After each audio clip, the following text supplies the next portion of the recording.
Jam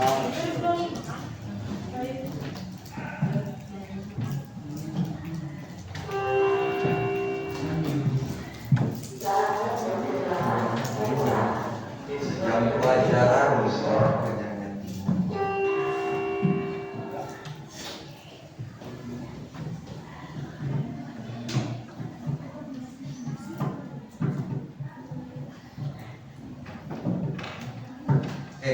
Bismillahirrahmanirrahim. Assalamualaikum warahmatullahi wabarakatuh. Waalaikumsalam warahmatullahi wabarakatuh. Hari ini kita ketemu lagi di mata pelajaran matematika 5 gitu ya. Ada materi baru yang akan kita bahas, yaitu tentang AI atau kecerdasan artifisial gitu ya. Tapi sebelum dimulai, saya mau coba absen seperti biasa.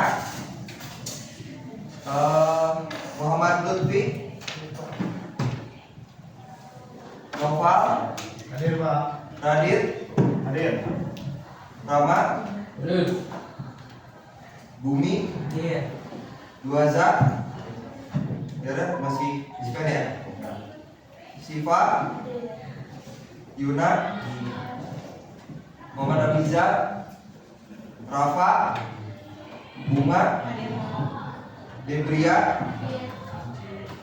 Fariski, Ilmi, Citra, Fahira, Muhammad Nabil Fahregi, Sakit, Nadia, Putra, Regan, Rian, Tazkia, Zidan,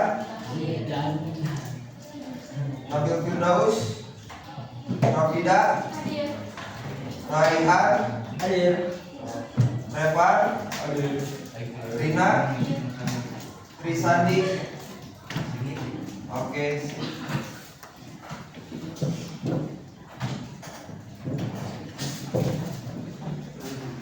Kita langsung bahas tentang pengoperasian, pengaplikasian dan kolaborasi perangkat kecerdasan artifisial. Oke. Sepengetahuan kalian, AI itu apa sih? Cara kerja komputer Robot. yang bisa membantu manusia, robot, terus apa lagi AI? Kecerdasan buatan, ChatGPT, betul. Terus apa lagi? Gemini, terus Cici. Cici, ya betul ya. Ya sekarang yang baru Cici ada, betul. Oke, contoh kasus gitu ya. Pernah nggak sih ketika kalian scroll TikTok gitu, banyak konten yang ternyata lebih relevan terhadap kita? Ya. Nah, ada yang tahu nggak kenapa bisa seperti itu?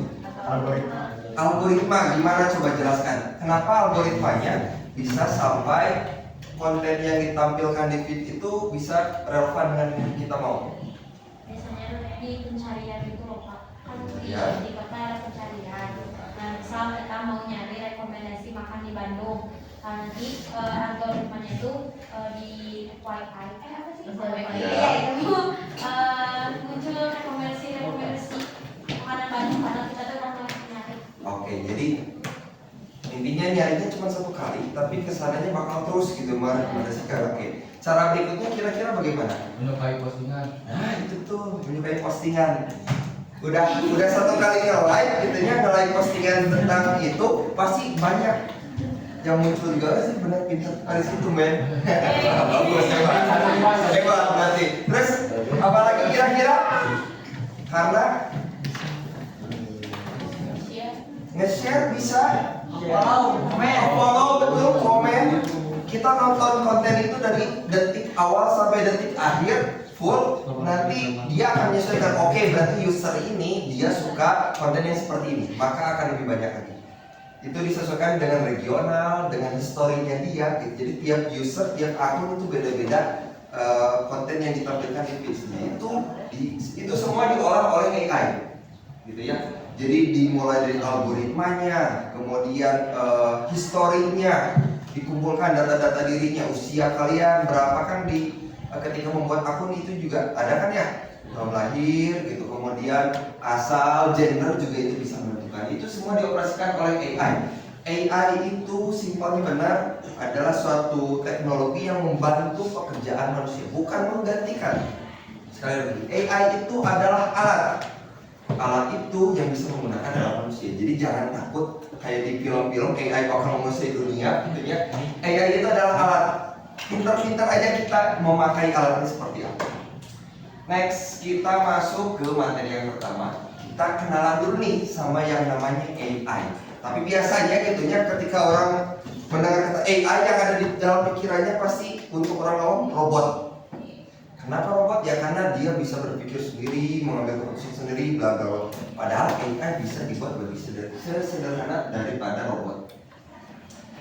Simpelnya gini, awal mula AI oleh John McCarthy. Dulu tahun 1956 gitu ya, oleh John McCarthy dengan teman-temannya, dengan koleganya, mereka mendefinisikan KA sebagai ilmu dan rekayasa dalam menciptakan mesin cerdas, terutama program komputer yang cerdas. Jadi mereka dari tahun segini, mereka tuh udah berpikir gimana caranya membuat teknologi yang bisa membantu pekerjaan manusia yang lebih mudah. Kalau zaman dulu itu kita berkomunikasi antara manusia dengan teknologi itu menggunakan bahasa coding yang rumit gitu ya. Nah sekarang bisa nggak sih dibuat lebih sederhana? Bisa nggak sih ada teknologi yang bisa memudahkan manusia dalam melakukan apapun dan cepat? Nah, makanya ini konsepnya sudah dipikirkan tahun 1956 oleh John McCarthy gitu. Jadi awal mulanya bukan karena nggak sengaja atau kayak gimana, memang sudah terkonsep dan ternyata dari 1956 dari jauh berapa tahun yang lalu ya ini sekian lah pokoknya sudah lama banget. Nah AI ini memiliki beberapa fase gitu. Yang pertama era simbolik. Era simbolik itu sama halnya kayak gini, simpelnya adalah kalian pernah main game Super Mario? Kan ya? Game Super Mario si musuhnya gitu ya, kalau musuhnya kena kita berarti kita mati, atau dari si musuhnya pasti geraknya kalau nggak kesini di setting. Dia gerak sendiri tapi geraknya itu di setting. Kalau nggak udah beres kesini terus kesini, habis kesini kesini. Nah itu adalah era simbolik. Jadi perintahnya hanya satu, simple task. Nah kemudian pembelajaran mesin. Nah pembelajaran mesin ini bisa diterapkan oleh game catur. Kan game catur nggak selalu sesuai sama gitu ya. Ketika kita memindahkan misalkan kuda ke sini, maka AI-nya akan berpikir oke ke sini. Kenapa dia begitu? Karena dia punya banyak data. Kalau langkah pertama si player menggerakkan ini ke sini, maka ada data di belakangnya. Maka harus menggerakkan ini ke sini. Kalau gerakan keduanya ini, maka tarik data lagi. Jadi data sebelumnya banyak datanya, kemudian dari histori permainan sebelumnya dia rekam. Jadi si teknologi ini, si mesinnya itu dia belajar dari histori dan data-data sebelumnya. Ini pembelajaran mesinnya. Kemudian sampai ke fase deep learning, pembelajaran mendalam. Nah, pembelajaran mendalam ini lebih expert lagi. Dia punya riwayat, dia punya database, dan dia juga bisa memprediksi. Simpel-simpelnya kayak auto text yang ada di smartphone kalian. Kalian baru mau ngetik misalkan ada, kemudian auto textnya misalnya di rumah. Kenapa bisa seperti itu ya? Karena memang banyaknya user. Kalau misalkan rata-rata di mana, misalnya di rumah. Nah, kalimat berikutnya adalah itu. Dia bisa memprediksi. Tapi tergantung juga dengan histori kalian. Kalian biasa kalau chattingan kalau ada lagi ada, misalnya lagi ada, nah pasti misalnya di rumah dia bisa. Gitu. Sampai fase deep learning. Deep learning ini lebih dalam, dia lebih mengakar lagi ketika dia tidak dapat di satu database, dia akan lari ke database yang lain. Nah, fase deep learning ini bahaya juga sih. Bahayanya apa? Karena dia akan menimbulkan satu fakta yang bias. Daripada nggak ada, ya udah deh, ambil sampel data dari sini, ambil sampel data dari sini, munculkan ini seolah-olah ada. Deep learning. Jadi kalau simbolik mah hanya satu perintah, simple task gitu. Kalau pembelajaran mesin dia ada riwayat dan ada di database, deep learning lebih mengakar lagi. Dia bahkan bisa mengambil keputusan sendiri tanpa diprogram. Gitu. Nah ini canggihnya AI di masa sekarang. Hai, subkategori berdasarkan kapabilitasnya. Ada artificial narrow intelligence atau ANI. Mencapai kemampuan manusia super namun hanya untuk suatu tugas tertentu dalam sebuah domain yang sangat spesifik. Nah, Ani ini adalah AI di zaman sekarang. Kita itu udah sampai tahap ini, Ani, Artificial Narrow Intelligence. Jadi kayak ChatGPT yang menurut kita itu udah canggih banget. Nah ini baru dasar, belum. Ada beberapa tahapan lagi. ChatGPT, kemudian ada tadi Gemini gitu ya. Kemudian ada Meta AI dan yang lain-lain. Masih banyak sebenarnya. Nah sekarang kita tuh ada 2025 tuh kita masih ada di tahap Ani. Nanti prediksinya tahun 2040, sekitar 2040 nanti kita memasuki era Artificial General Intelligence atau AGI. Memiliki kecerdasan setingkat manusia secara menyeluruh, dapat melakukan tugas apapun yang dapat dilakukan manusia. Jadi lebih berkali-kali lipat lebih canggih daripada si AI yang ada sekarang. Tanpa perintah pun dia sudah bisa memprediksi dan bisa mengerjakan apapun yang harus dia kerjakan. Dan ini prediksi dari para ilmuwan informatika di tahun sekitar 2060 kita akan mencapai batas artificial super intelligence. Didefinisikan sebagai kecerdasan mesin yang jauh melampaui kinerja kognitif manusia dalam hampir semua bidang. Jadi udah kayak yang beneran di film-film gitu loh, yang sci-fi. Nah ini tuh dari mana sih Pak? Kenapa bisa memprediksi ya? Karena memang si ilmuwan itu terus bereksperimen menciptakan suatu teknologi yang baru. Kemudian dia berkolaborasi dengan AI menciptakan ya nanti bakal ada fase ini. Kita baru tahun 2025 kita cek gitu ya. Kalau memang masih mudah-mudahan masih ada umurnya. 2040 kita memang masuk ke era AGI enggak? Atau memang udah lebih percepatan kita sampai ke ASI, Artificial Super Intelligence. Jadi AI itu ada beberapa tahapnya. Kalau kalian merasa AI sekarang itu canggih, belum begitu canggih. Tapi ada yang lebih canggih lagi. Minimal kita tahu bagaimana cara AI itu bekerja. Oke, sampai sini dulu. Ada yang bertanyakan? Belum? Oke, belum. Gini deh. Kita next dulu. Sebutkan fungsi AI yang bisa membantu pekerjaan manusia apa aja? Cari tugas. Programming ya. Buat gambar. Cari jawaban. Benar sih, cari jawaban benar. Terus apa lagi? Buat ngobrol tentang chatting. Gabut banget. Apa? Buat konten kayak gimana? Ya, enggak. Misalnya Pak izin mau ke Fariski ada Pak? Fariski boleh sok. Awas hati-hati kapal. Siapa? Sok mana? Sok. Konten gimana tadi Tes ya? Animasi kucing. Ya betul. Ada lagi? IT kayak gimana tuh IT-nya? Coding oke. Membantu memproses coding. Ada lagi? Banyak. Bikin foto sama idol. Oke sih Pak, nggak apa-apa. Bikin foto bareng sama idol. Nah ini yang hati-hati bahaya gitu ya. Kalau memang berlebihan banget, hati-hati nanti malah jadi pidana karena kita memakai wajah orang tanpa seizin. Udah bagus tadi penjelasannya apa saja yang bisa dikerjakan AI, fungsinya untuk membantu kerja manusia. Sekarang kita ke materi kedua, yaitu tentang karakteristik. Kalau tadi tentang AI-nya, karakteristik. Yang pertama, AI itu dia belajar dari data. Mesin aja, teknologi aja, dia masih belajar dari data yang ada. Database yang ada sekumpulan banyak itu dia belajar, kemudian dia memproses. Nah, kalau kita sebagai usernya, pengguna AI-nya nggak sampai belajar juga dari data yang ada, maka ya jangan sampai kalian kalah dari teknologi. Karena memang AI itu dia memang disetting untuk belajar dari data. Jadi dia narik ke muka dari data dari sini, kemudian dimasukkan sini, ambil garis tengahnya, lebih condong kemana, mengerucut, munculkan jawaban.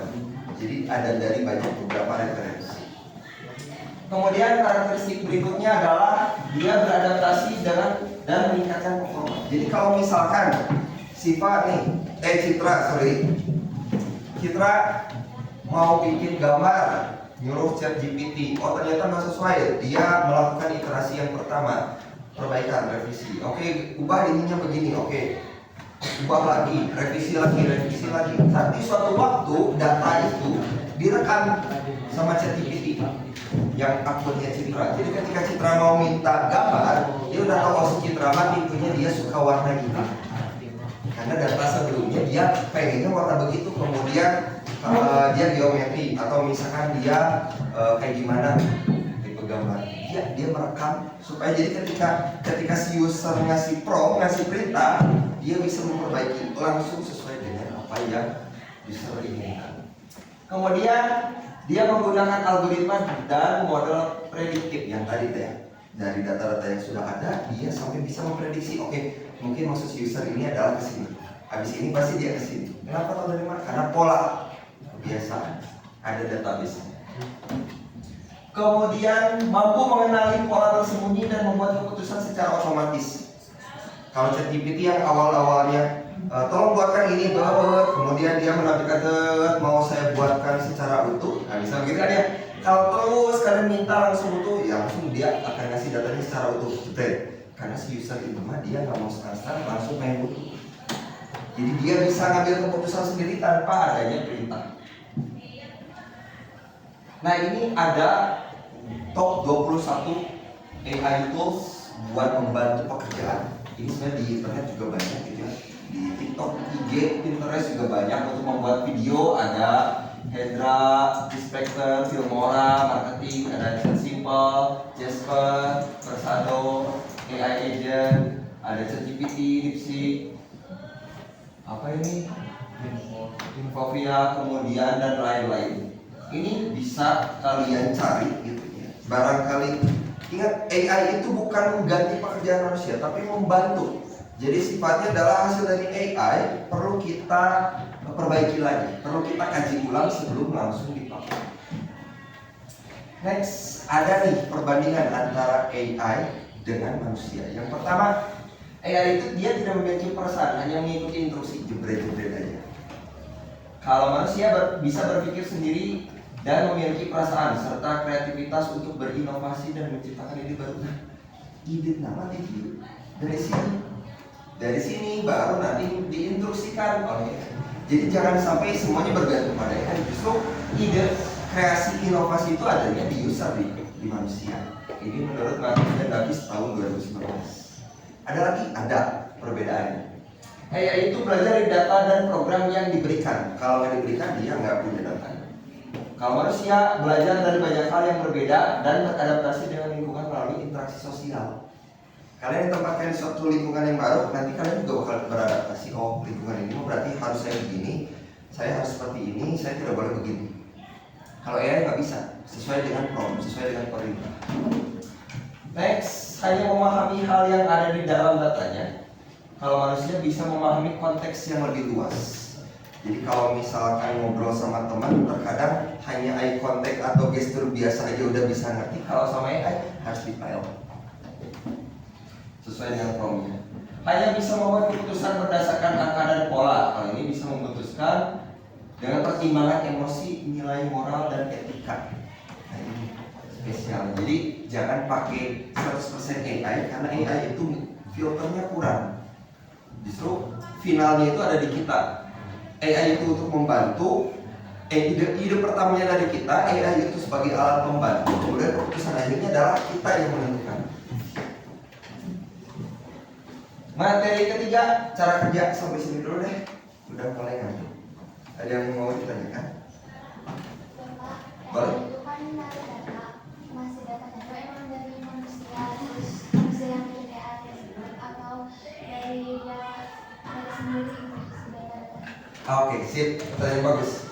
Jadi AI itu memang ketika dia pertama kali dibuat, si pembuatnya itu dia bahasa simpelnya gini, dia itu akan nyuruh si AI cari database-nya di Google misalnya. Oke, kamu database-nya Google ya, jadi ketika user nyari atau nyuruh, kamu cek di Google ada nggak? Cek ke Google. Atau bisa juga diarahkan ke sini, ke sana. Kalau misalkan di sini nggak ada, arahkan ke sini. Codingnya disesuaikan dengan seperti itu. Jadi memang ditentukan dari awal. Sumber data utamanya di mana? Misalkan dari website ini ya udah. Tapi settingan berikutnya adalah kayak di flowchart ada decision. Ada nggak? Kalau ada berarti tampilkan, kalau enggak berarti nyari kemana? Nyari ke sini. Ada nggak? Kalau ada tampilkan, kalau enggak nyari kemana? Seperti itu. Jadi yang dimaksud mengakar itu adalah ketika dia tidak mendapatkan data dari satu database, dia mencari ke database yang mana. Itu diarahkan. Ada diarahkan, ada yang dia memang disetting untuk otomatis cari sendiri. Gitu. AI itu pasti bekerja berdasarkan database. Tidak mungkin tanpa database AI bisa bekerja. Jelas? Ada lagi pertanyaan? Belum. Oke, cara kerja AI. Jadi pada dasarnya menyerupai cara manusia belajar, yaitu memproses, menerima informasi, berlatih, kemudian menggunakan pengetahuan tersebut untuk membuat keputusan. Fun fact, ada yang namanya Turing test. Itu dari dari Alan Turing. Jadi seorang ilmuwan informatika juga, ahli matematika juga. Jadi Turing test itu adalah dia mengetes AI dan manusia mengobrol. Sampai-sampai si manusia itu nggak tahu bahwa itu teh ngobrol dengan AI. Misal begini, saya chattingan, oke, saya chattingan kayak biasa mengalir chattingnya natural. AI membalas saya dengan chatting yang natural juga. Sampai nanti ditanya, kamu chattingan sama manusia atau sama AI? Menurut saya sih sama manusia karena ini bla bla bla. Nah, kalau itu ternyata AI, maka dia lulus Turing test. AI-nya bisa dipakai. Begitu cara kerja AI. Jadi memang ada tes dulu. Dites dulu. Kalau misalkan, ini mah AI. Tahu dari mana? Ini chattingan lagi terlalu baku misalnya gitu. Oke, nanti akan direvisi lagi, diperbaiki lagi. Seperti itu. Jadi dia memang terus belajar, dites, ada data, belajar, dites begitu. Sama kayak manusia. Nah, ini salah satu flowchart penggunaan AI. Dimulai, kemudian datanya kita masukin dulu menginputkan. Kita menginputkan pertanyaan, perintah suara, teks atau gambar. Itu bisa dimasukkan, kemudian diproses. Begini warnanya. Diproses adanya keputusan, hasil karya seni, prediksi atau saran. Nah, setelah diproses maka akan menampilkan data, algoritma dan kecerdasan artifisial. Jadi akan menampilkan sesuai dengan apa yang diinginkan oleh user. Jadi prosesnya itu memang flowchartnya bisa dibuat simpel seperti ini. Tapi kalau mau dibuat lebih mengakar, ya lebih kompleks lagi. Dari sini itu lebih rumit. Kalau input outputnya masih jelas, tapi di prosesnya itu bisa ada subprogram dan lain-lain. Oke, keterbatasan. AI ini sering dianggap canggih, padahal dia itu nggak sepenuhnya relevan atau dia nggak sepenuhnya memang akurat. Kayak tadi dia bisa menghasilkan data yang bias, tapi seolah-olah meyakinkan. Sama kayak kita gini, pernah nggak sih punya teman yang sok iya bisa ngomong padahal mah enggak, tapi cara ngomongnya dia meyakinkan. Iya tahu, besok ada PR. Teman saya tanyakan, iya kan? Teman saya tanyakan, ngomongnya meyakinkan gitu. Tapi itu bias gitu, memang nggak fakta. Nah kayak begitu. AI itu seperti itu. Jadi seolah-olah benar, padahal ya kalimatnya atau memang hasilnya, outputnya yang meyakinkan kita seolah-olah user memang iya ini jawaban. Makanya harus ada filternya juga. Filternya ada di kita. Pengaplikasian itu adalah bahasa simpelnya, penerapannya, penggunaannya. Oke. Ada di berbagai bidang, mulai dari kesehatan, transport, pendidikan hingga ekonomi digital. Mencatat bahwa algoritma pada platform digital seperti media sosial mampu mengidentifikasi preferensi pengguna dan menyarankan konten sesuai kebiasaan mereka. Feeds yang di TikTok itu tiap user, tiap akun beda-beda. Di filternya, di algoritmanya oleh AI. Kita bukan cuma di entertain doang, di ekonomi, di pendidikan, kemudian transportasi, kesehatan juga sudah memakai AI sekarang. Kalau di ekonomi, di bawahnya ekonomi, kok ekonomi sih ya udah deh, ekonomi bisnis gitu ya. Dia bisa simpelnya gini, kalau dari teks ini nyari satu barang di Shopee, sepatu sneakers, jebret, nanti pasti bakal sering. Atau bahkan tiba-tiba di sosmed kalian, nah kami ngasih jadi iklan sneakers begini, padahal nyarinya cuma di Shopee ya, karena akunnya terhubung, sinkron dia, sinkron. Jadi ketika dengan adanya AI, maka si penjual itu akan lebih mudah terbantu. Saya promonya tinggal simpannya di AI. Jadi ketika ada yang nyari produk lain gitunya, karena udah saya mau satu kategori sneaker dagang, tapi saya nitipkan ke AI, nanti akan dimunculkan sama AI iklan seperti itu. Kalau dari segi ekonomi dan bisnis.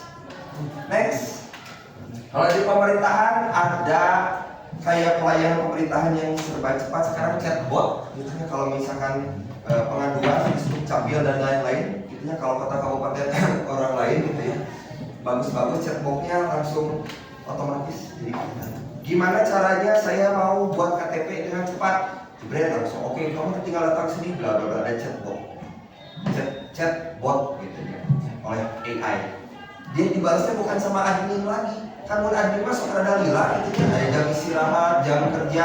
Kalau chatbot dia enggak, jam berapapun jebret aja langsung jawaban begitu. Jadi pelayanan dari pemerintahannya itu bisa lebih cepat lagi, mengurus administrasi dan yang lain-lain. Simpelnya seperti itu. Kemudian penggunaan di sektor pendidikan udah jelas banget lah. ChatGPT, kemudian Canva AI juga sering dipakai gitu ya. Kemudian Quizzes atau Wayground bisa dipakai belajar gitu ya. Udah banyak platform AI di bidang pendidikan. Jadi kayak misalkan Pak, jika si Pak Rizky, ChatGPT dipakai buat nyari jawaban nggak apa-apa. Tapi ya tetap harus belajar juga kenapa ChatGPT menjawab ini, dari mana sumber datanya. Jadi tetap itu bisa dijadikan sarana untuk pendidikan. Next, ada di kesehatan juga sama, smartwatch gitu ya, ngitung denyut nadi, kemudian kapasitas oksigen kalau yang canggih banget, yang mahal banget, kemudian pendeteksi darah dan lain-lain. Bukan di smartwatch aja, tapi di aplikasi yang lain juga di dunia medis juga sekarang udah pakai AI. Jadi udah langsung otomatis pakai. Atau simpelnya gini deh, ada yang pernah tensi darah, dulu kan masih begitu ya, sekarang tinggal pencet tak ngembang sendiri. Belum tahu? Ya, itu dia operasikan oleh AI, terus dia langsung hitung sendiri, muncul jebret tensi darah sekian. Kan kalau yang manual tetap didahului sekarang udah otomatis setting satu kali on, mengembang, nanti dia hitung sendiri, jebret datanya tampil. Di dunia kesehatan udah pakai AI. Dunia kesehatan, industri, wow udah jelas industri sekarang 4.0 gitu ya, 4.0 udah pakai teknologi wireless juga gitu. Jadi untuk memangkas biaya produksi, kalau pakai mesin kita cuma tinggal merawat mesinnya, kita cuma butuh 1 atau 2 orang operator, udah nggak perlu ribuan pekerja. Nah ini berarti kalau misalkan tujuannya untuk bekerja, lebih baik jangan jadi pekerjanya, tapi jadi operatornya yang bisa mengoperasikan alat tersebut, alatnya, AI-nya, apapun itu, atau bahkan membuat alat untuk membantu proses industri semakin efektif dan efisien bisa. Next, di bidang TK udah jelas memang ini adalah tempatnya, gitu ya. Memang ini bidangnya AI. Makanya kalau misalkan kalian ambil informatika 5 tapi nggak tahu bagaimana cara menggunakan AI, ya sama aja bohong. Ambil informatika 5, materinya coding, tapi ketika disuruh bikin kop surat nggak bisa, wah bahaya. Bahaya banget. Disuruh bikin data di Microsoft Excel nggak bisa, wah bahaya. Karena TK itu memang pendidikan, semua pakai AI. Membuat slide seperti ini juga bisa pakai AI. Tinggal kita kasih prompter, temanya seperti apa aja pembahasannya, atau bahkan belum punya materinya juga jebret aja, buatkan saya slide PowerPoint dengan materi misalkan AI cara penggunaan AI sebanyak sekian slide dengan tema desain slide-nya bla bla bla bla dijelaskan dibuatkan. Tapi kalau ChatGPT bukan tempatnya. Ada AI untuk membuat slide dan biasanya berbayar. Di bidang khusus ada seni kerajinan pariwisata. Simpelnya ketika kalau di luar, ketika berkunjung ke situs wisata kayak tinggal sisa reruntuhan mau kita candi gitu ya. Nah kita di situ ada fasilitas pakai VR gitu ya. Bisa pakai virtual reality atau yang seperti ini. Jadi kita lihat ternyata bangunan dulu zaman dulunya itu seperti ini bentuk. Yang kita lihat di dunia asli kan tinggal reruntuhannya doang gitu ya. Tapi ketika dipakaikan teknologi itu dia jadi tahu ternyata bentuknya megah seperti ini zaman dulu bla bla bla. Nah, di negara luar udah sampai seperti itu.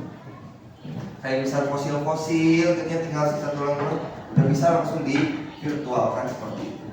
Sudah bisa menarik minat wisatawan. Berkunjung ke sana bisa ngelihat langsung zaman dulu tuh kayak gimana. Itu jadi nilai plus juga. Menggunakan AI dari mana? Ada database untuk situs. Ini yang terakhir profesi di bidang KA. Di balik kemajuan KA terdapat berbagai profesi yang berperan dalam mengembangkan, menerapkan dan mengelola sistem kecerdasan buatan agar dapat memberikan manfaat yang maksimal bagi masyarakat. Jadi profesi-profesi ini sekarang udah makin nambah lagi kategorinya. Zaman dulu, simpelnya gini, zaman dulu aja, lepas dari AI, zaman dulu belum ada profesi content creator. Sekarang ada content creator. Zaman dulu nggak ada profesi influencer. Sekarang ada influencer. Kalau programming, coding, ya memang nggak ada programmer maksudnya.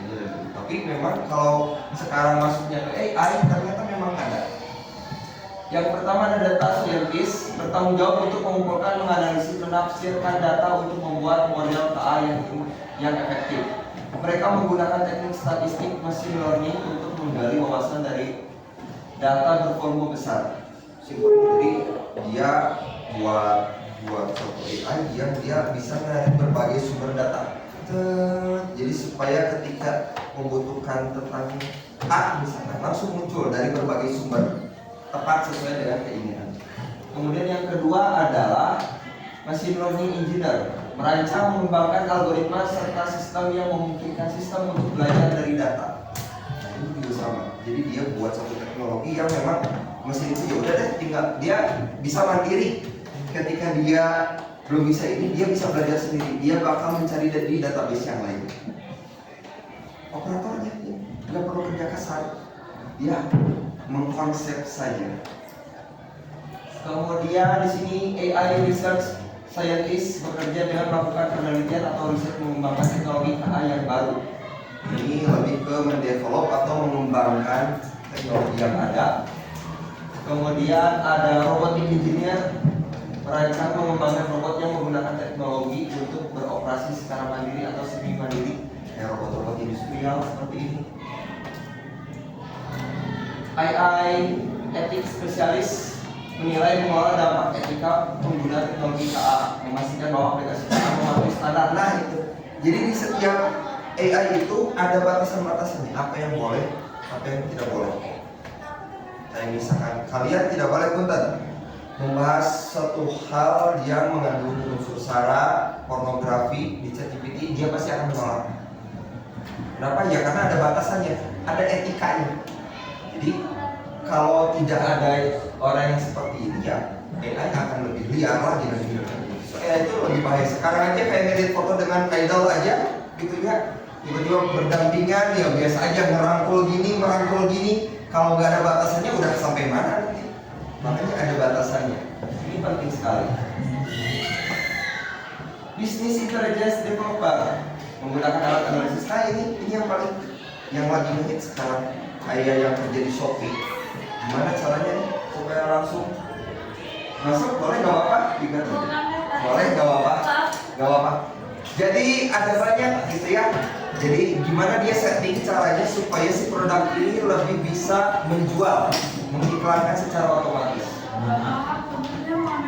Ya, nggak apa-apa, silakan. santai aja. Oke, kita masuk lagi ke sini. Arsitek udah pakai AI. Arsitek pakai AI.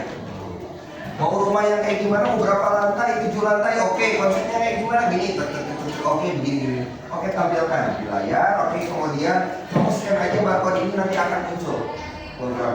Nah, kayak begitu. Arsitek juga udah canggih sekarang. Next AI developer, nah ini tokoh utamanya. Sok mangga silahkan. Ini tokoh utamanya, dia yang mengembangkan AI supaya lebih bisa maju lagi, supaya dia bisa dipakai di segala bidang, mudah dikembangkan, open source oleh orang lain. Dan ini kesimpulannya. Siapa yang mau baca? Satu orang. Boleh sama bunga.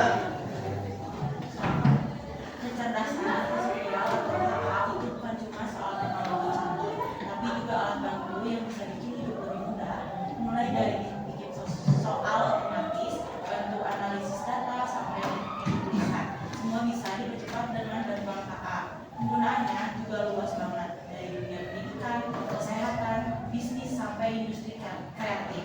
Tapi kita juga perlu ingat kalau KA tetap punya keterbatasan dan harus dipakai dengan bijak supaya hasilnya tetap adil dan bermanfaat. Intinya, lewat modul ini kita diajak untuk lebih akrab sama kakak, belajar kolaborasi bareng, dan tahu kalau di masa depan bakal banyak peluang karir seru di bidang ini. Good. Jadi sebenarnya semakin berkembangnya zaman itu bukan lapangan pekerjaan yang menyempit, makin lebar kok dengan munculnya profesi baru. Tinggal mau enggak pindah haluan ke profesi yang itu, atau misalkan bareng, atau misalkan punya double job dengan profesi yang baru ini bisa. Jadi jangan sampai pendek pemikirannya, ya berarti sekarang lapangan kerjaannya makin sempit, bersaing dengan AI. Justru AI itu adalah alat, kita harus bisa pakai alat. Kayak prompter yang simpel aja gitu. Citra mah bisa bikin gambarnya di ChatGPT-nya gimana dong? Tolong buatin besok sini, bayar 20.000, dipanggilin prompter. Bisa. Hanya si Citra bisa boleh beja sama rahasia produksi. Boleh. Itu prompter dipakai sekarang. Buat video pendek, buat desain, prompter itu sekarang lagi laku. Iklan-iklan aja sekarang, gimana cara iklan yang di TV, gimana caranya dia memangkas biaya produksi dengan nggak usah bayar talent, biar dia nggak usah bayar sutradara, dia cuma bayar prompter dong. Tolong buatin, nanti skripnya seperti ini, nanti begini, bla bla bla. Oke, dibuatkan dengan AI juga. Jadi sutradara nggak usah pakai talent, artisnya nggak usah pakai model, semua pakai AI. Jadi intinya AI itu adalah alat. Kalian nggak usah takut dengan AI. Yang penting adalah gimana caranya kita sebagai user itu bisa menggunakan AI sebijaksana mungkin, seefektif, seefisien, dan seoptimal mungkin. Oke, sampai sini ada pertanyaan? Boleh? Kalau misalkan ada kayak apa teh?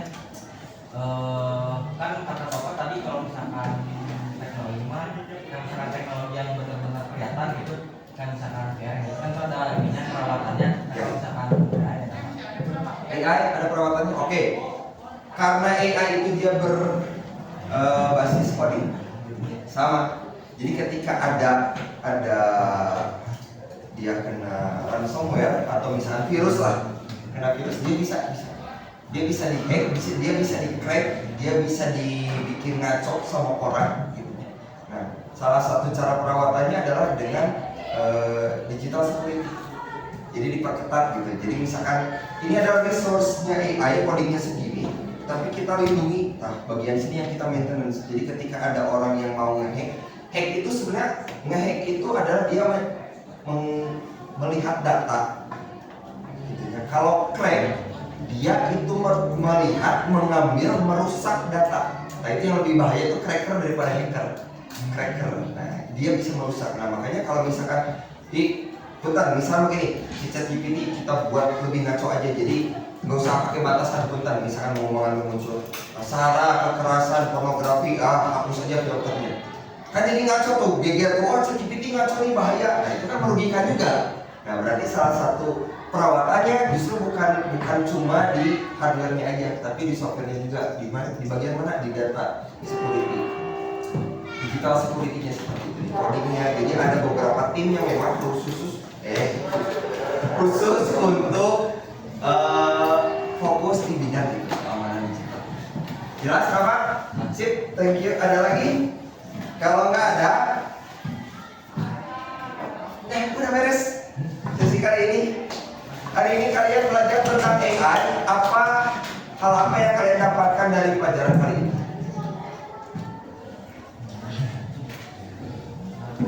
Boleh? Kan dari awalnya yang AI itu cuma membantu manusia orang, tapi pas dijelasin sama bapak ternyata ada teknik-teknik di mana AI harus kembangin, terus kayak AI di masa depan kayak gimana, terus sama AI yang sebelum jadi aktivis itu kayak gimana. Oke, jadi lebih mengerti bagaimana cara kerja AI itu seperti apa, penggunaannya seperti apa. Ada lagi? Mau berpendapat? Kalau nggak ada, sekian sesi kali ini. Mudah-mudahan ilmu yang saya bagikan itu bisa bermanfaat untuk kalian. Explore lagi aja, baca-baca materi yang lain gitu ya. Sampai ketemu di pertemuan berikutnya, kita akan lebih bahas tentang AI, bagaimana caranya mengefektifkan penggunaan. Sekian dari saya, terima kasih atas perhatiannya. Saya tutup mobil. Assalamualaikum warahmatullahi wabarakatuh. Oke. Untuk kisi-kisi tentang HTML, CSS-nya juga CSS basic sih, kayak tabel, kayak warna font, background. Hah? Saya bukan kayak masalah. Terus saya ada membuat sintaks sederhana, sintaks HTML sederhana, sintaks PHP sederhana. Gak sampai panjang banget kok. Yang penting mas strukturnya ada dari awal sampai akhirnya apa. Jangan lupa sintaks HTML, PHP. PHP yang Enggak sampai sana. Saya nggak mau bikin ribet orang. PHP-nya yang simpel aja. yang umum. Ya. Nggak bisa di-spill lah, echo lah. Echo. Kalau di bahasa Sima, printf